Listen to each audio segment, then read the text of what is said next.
A weak boy became strong by learning boxing in jail. In this video, I am going to recap one of the old film from 1992, named as The Power of One.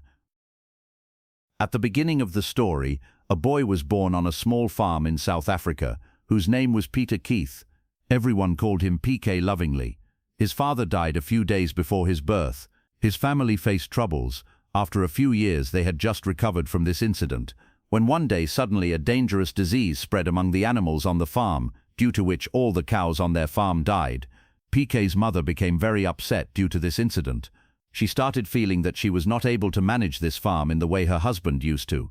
But PK's mother did not want his studies to be affected because of her. That is why she put him in a boarding school. This school was run by African nurses. These were the people who had fled from Europe and come to Africa several hundred years ago. They considered blacks to be inferior to them. Also, they did not like the British at all. On the first day of school, when PK went to the history class, the teacher started telling the children about the wars between the Africans and the British. All the children were listening to the teacher very carefully. The teacher told the children the story of how the British were very bad and had oppressed their people. Then PK realized that he was the only British in the class. All the children were now staring at PK with anger. He had become an enemy for all of them. As if this was not enough, suddenly a boy sitting behind PK spat on his face. There was an atmosphere of hatred against him in the whole class. The coming days were not easy for PK at all. A naughty boy named Bolter came with some of his friends and caught PK in the washroom. After this, they started calling him a lowlife, and then all three of them together urinated on him. That child was being harassed a lot. PK was now so scared that he would wet his bed in his sleep. As if all this was not enough, the next day the news came that his mother had also died. He reached home for his mother's funeral. PK regretted why he had agreed to leave his mother in a sick condition. Maybe if he had stayed behind, his mother would have got a support to live. Now only his grandfather was left in PK's family, who lives in another country. Before going to school, PK told his nanny the whole story about how the children in school troubled him a lot. That woman loved PK like her daughter. To solve PK's problem, his nanny called a man named Dubila Monji, who was a healer of their tribe. He was called to drive away PK's fear. After doing exorcism in a special African way, they made PK stand in front of an elephant so that his fear would go away.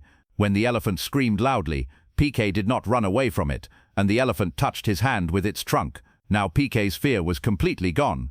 Also, before going to school, the tribe members gave PK a rooster, which according to them would protect him. Now whenever the other naughty children came to trouble PK, the rooster would wake him up beforehand. This did not make much difference, but at least PK would get a chance to get ready. Some more time passed, and the Second World War began. There was an atmosphere of war everywhere. The students who hated the British started considering Hitler as their idol, and they had only one target in the whole school, and that was PK. One day all the students caught PK and handed him over to Preston. Preston was no less than a dictator. He slapped PK hard and to show his strength, even killed PK's rooster. PK's fear had now turned into anger. He pushed Preston with all his strength, due to which Preston fell down, and a small flag entered his backside. To take revenge for this, Preston hung PK upside down, and now he wanted to kill him. At the end, the school teacher reached there and slapped Preston for this bad act, and Preston was also expelled from the school for trying to kill another student. After this incident in the school, PK was sent back to his grandfather, who had now returned from another country, but he was not ready to take the responsibility of PK yet. That is why he gave the responsibility of raising him to a man named Doc. Doc had fled from Germany during Hitler's rule. His entire family was killed by the Nazis. Who else did they have in this world except each other? So when did this teacher and student become a family? Neither of them knew. Life was going very well. Dog was teaching PK how to live life. But one day, suddenly, Dog was arrested by the British police because he had hidden the fact that he was German. The British put him in jail, but the head of the jail and many of the guards were Germans, and they allowed PK to meet Doug whenever he wanted so that the child would not feel lonely. PK and Doug's relationship remained strong even behind bars, but the problem was still the same. PK was still harassed a lot in school. Doug understood his problem and introduced him to Gil for training. Gil had spent almost his entire life in jail, and now on Doug's request he became PK's boxing coach. The first thing he explained to PK was that first of all he should take his mind off this problem. Comments if you want second part, and don't forget to subscribe it.